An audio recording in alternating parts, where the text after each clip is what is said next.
आज का जो शेयर एनालिसिस है वो बहुत ही खास है क्योंकि आज का शेयर जो हम एनालिसिस करने जा रहे हैं उसका नाम है व्हर्लपूल ऑफ इंडिया।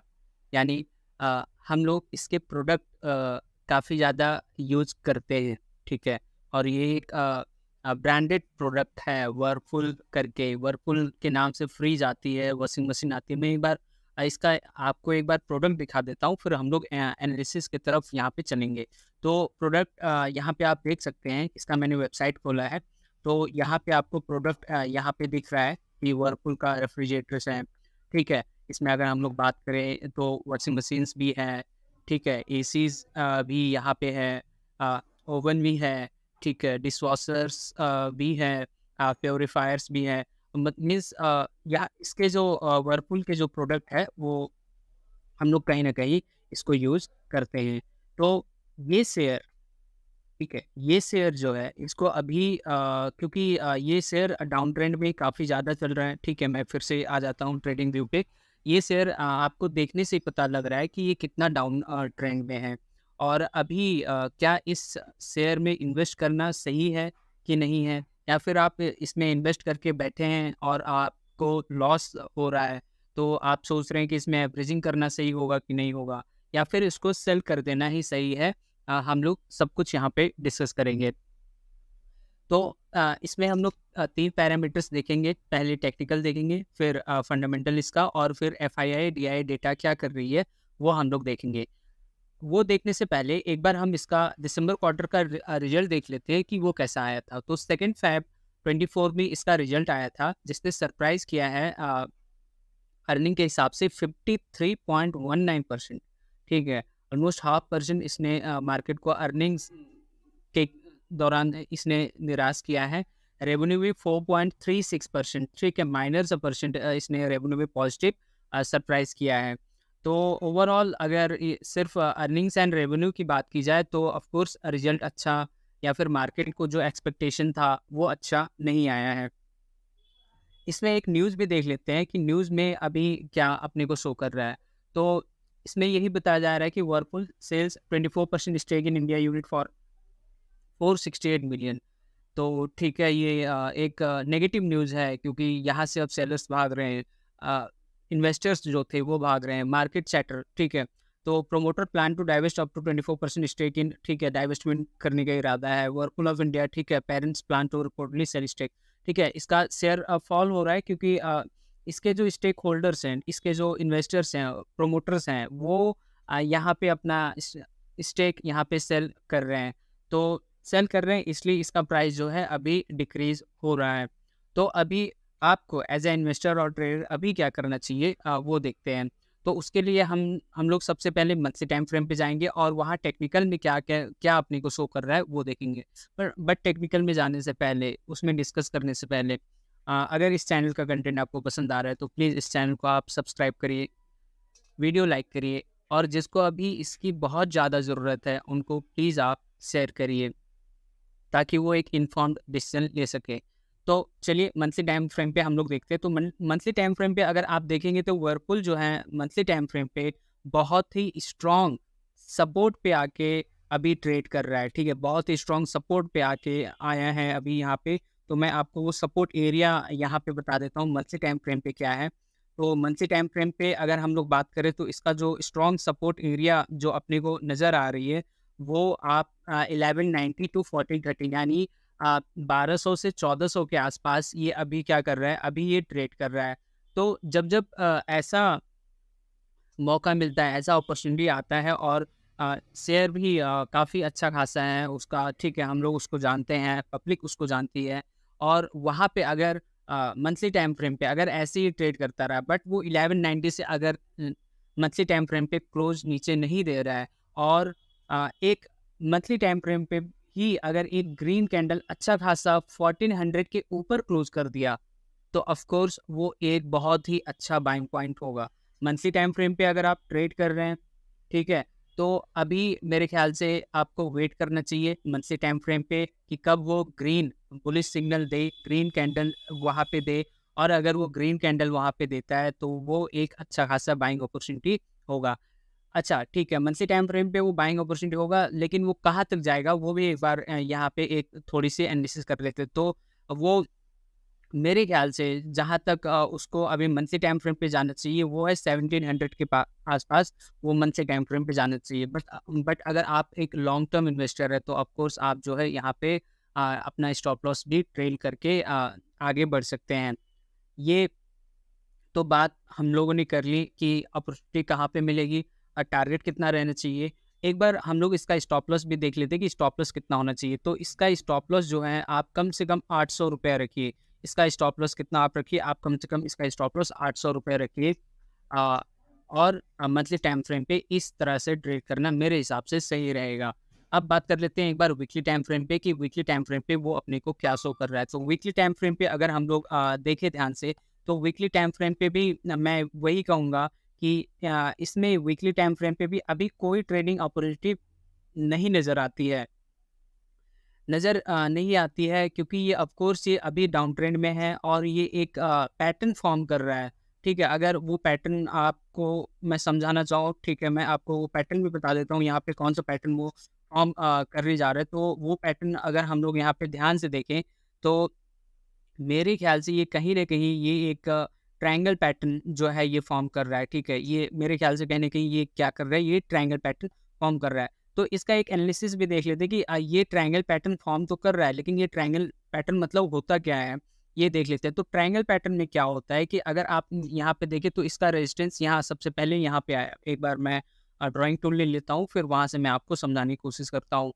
तो अगर यहाँ पे देखें तो इसका एक रेजिस्टेंस यहाँ पे बना, ठीक है? ये पहला रेजिस्टेंस बना, दूसरा रेजिस्टेंस यहाँ पे बन रहा है, ठीक है? हो सकता है तीसरा रेजिस्टेंस इस एरिया में कहीं पे बने। अगर ये ऊपर भी जा रहा है तो हो सकता है तीसरा रेजिस्टेंस यहाँ पे कहीं बने, ठीक है?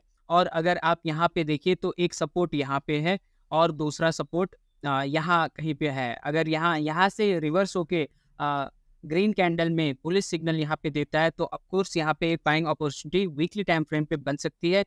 लेकिन उसका जो टारगेट है, टारगेट अब यहाँ पे वेरिएबल हो सकता है। अब टारगेट वो कितनी जल्दी मीट करता है ठीक है, वो भी अपने को नहीं पता। तो टारगेट की अगर बात की जाए तो आप जो है 1600 पे देख सकते हैं, 1550 पे देख सकते हैं। मीन्स ये कहने का मतलब ये है कि यहाँ पे अगर ग्रीन कैंडल दे रहा है तो अगर यहाँ पे वीकली टाइम फ्रेम पे बाई करना है तो आप जो है ये जो ट्रेंड लाइन ऊपर का जो resistance as a trend line वो बना है, वहाँ पे जैसे ही वो रिजेक्शन कैंडल दे तो वहाँ से आपको एग्जिट कर लेना है, ठीक है?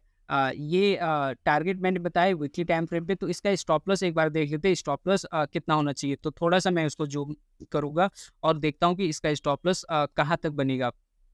इसका स्टॉप लॉस मेरे ख़्याल से आपको जो है कम से कम इसमें 1 मिनट, इसमें जो है कम से कम आप जो है इसका स्टॉप लॉस कितना रखिए, आप 850 इसका स्टॉप लॉस रखिए, वीकली टाइम फ्रेम की बात हो रही है।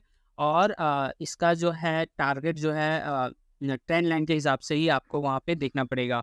तो ट्रेंड लाइन के हिसाब से अगर देखें तो 1500 के आसपास आ रहा है, 1400 के आसपास आ रहा है, तो ऐसे यहाँ पे इसका बन रहा है वीकली टाइम फ्रेम पे। बट वीकली टाइम फ्रेम पे अपॉर्चुनिटी तभी बनेगी जब एक अच्छा खासा वीकली टाइम फ्रेम पे ग्रीन कैंडल यहाँ पे शो करेगा, नहीं तो अपॉर्चुनिटी यहाँ पे बनती हुई नहीं दिख रही है क्योंकि ये अभी फॉलिंग में शो कर रहा है।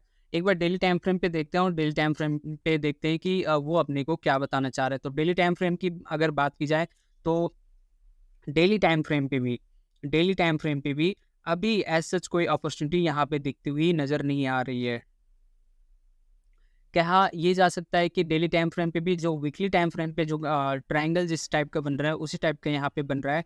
देखना ये होगा कि यहाँ पे ये जो लाइन है अगर इसमें ये ग्रीन कैंडल दे देता है, green candle daily time frame पे दे देता, तो ऑफ कोर्स वो उसका जो टारगेट होना चाहिए आप ये ट्रेंड लाइन के हिसाब से आप वहाँ पे जाइए। तो ट्रेंड लाइन इसी हिसाब से बना है, मतलब डाउनवर्ड ट्रेंड लाइन बना है। और अगर इस ट्रेंड लाइन जो अपना टारगेट है, ट्रेंड लाइन को टारगेट माना जा रहा है, अगर वहाँ से रिजेक्शन कैंडल देता है तो फिर अपने को वहाँ से एग्जिट करना सही होगा।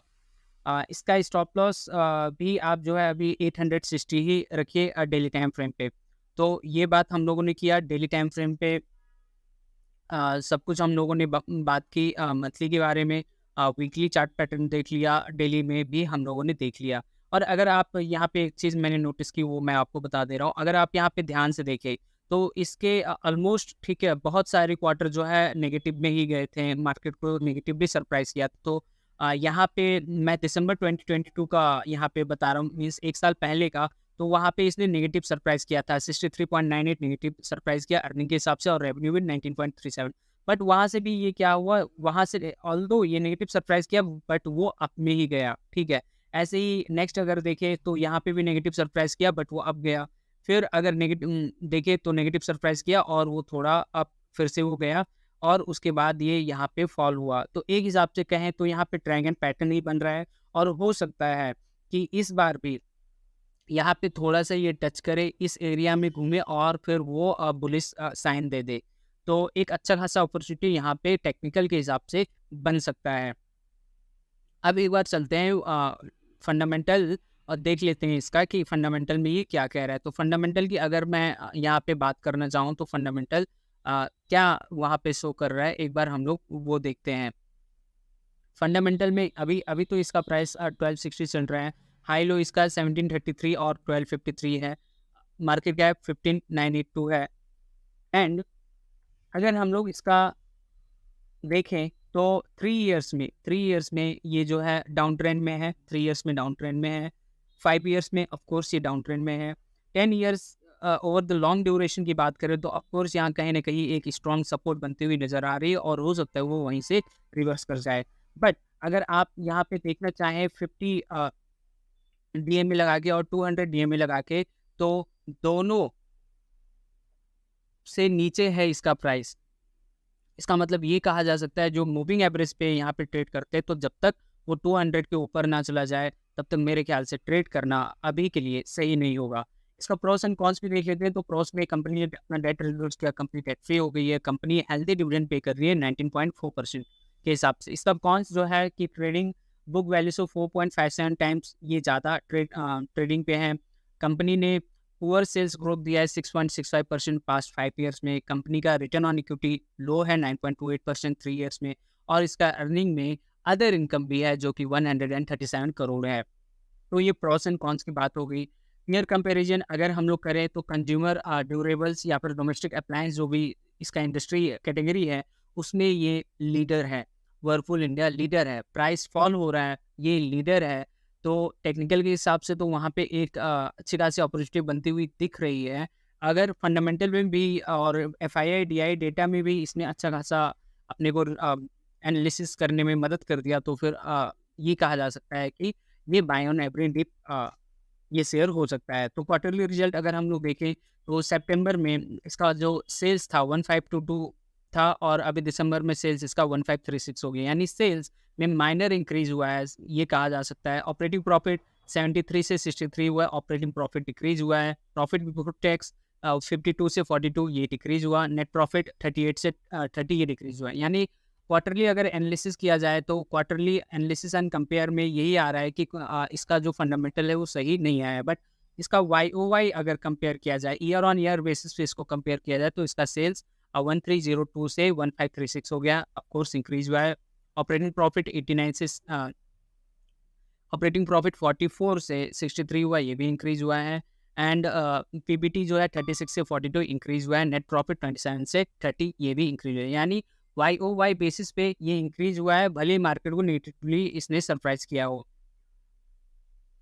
अब हम लोग एक बार इसका एफआईआई डीआई डेटा क्या कह रहा है वो देख लेते हैं। तो अगर शेयर होल्डिंग पैटर्न देखें तो प्रोमोटर में ऑफकोर्स कोई चेंजेस नहीं है। एफआईआई 3.49 से 3.64 हुआ है, यानी एफआईआई यहाँ पे अपना स्टेक इंक्रीज की है। डीआईआई 12.93 से 12.63 हो गई है, यानी कि ये 0.30% से अपने स्टेक जो है डिक्रीज किया है डीआईआई ने। पब्लिक 8.58 से 8.73 हो गई है, यानी इसका भी इंक्रीज हुआ है। बट अगर आप लॉन्ग टर्म इन्वेस्टर हैं यहाँ पे, तो एक चीज़ यहाँ पे देखने वाली बात है। आप अगर यहाँ पे ध्यान से देखें तो एफआईआई ने, ध्यान से देखिए तो एफआईआई ने क्या किया है, सितंबर 2022 से ये अपना स्टेक ठीक है लगातार बढ़ा रही है। मतलब सितंबर 2022 में इसका 3.04 था, फिर दिसंबर 2022 में 3.11 हो गया, मार्च 2023 में 3.20 हो गया, जून में 3.31 हो गया, फिर सितंबर में फिर 3.49 हो गया और दिसंबर 2023 में 3.64 हो रहा है। यानी एफआईआई तो भले ही प्राइस वहाँ पे गिर रहा है, लेकिन एफआईआई तो अपना स्टेक जो है इंक्रीज करती ही जा रही है। तो इससे यही समझ में आता है कि ऑफ कोर्स ये स्विंग ट्रेडिंग के लिए उतना अच्छा ना हो, बट ये लॉन्ग टर्म इन्वेस्टमेंट के लिए काफ़ी अच्छा शेयर निकल के आ रहा है, क्योंकि इसका प्राइस जो है अभी रिजनेबल है। और अगर बुलिश कैंडल मंथली में दे देता है तो ऑफ कोर्स ये कहा जा सकता है कि ये लॉन्ग टर्म इन्वेस्टमेंट के लिए रखा जा सकता है। तो ये था वर्लपूल का कंप्लीट एनालिसिस, और होप सो ये एनालिसिस आपको पसंद आया होगा। अगर पसंद आ रहा है चैनल को सब्सक्राइब करिए, लाइक करिए और लोगों के साथ इसको शेयर भी करिए। ध्यान रहे मैं कोई सेवी एडवाइज़र नहीं हूँ। किसी के टिप्स पे भरोसा भी नहीं करना है, ना ही मेरे टिप्स पे, ना ही किसी और के टिप्स पे। पैसा आपका है, मेहनत से कमाए हैं, और ऐसे ही बिना कुछ सोचे समझे किसी के भरोसे सारा पैसा एक ही बार भी नहीं लगा देना है। पोर्टफोलियो को डाइवर्सिफाई करना है, रिस्क को मैनेज करते चलना है। अगर आप इसमें नए हैं तो पहले इसको समझिए, सीखिए, एनालिसिस कैसे हो रही है वो देखिए, तभी जाके अपना पैसा यहाँ पे इन्वेस्टमेंट पे या फिर ट्रेडिंग में लगाइए। आपने इतना समय दिया उसके लिए थैंक यू वेरी मच।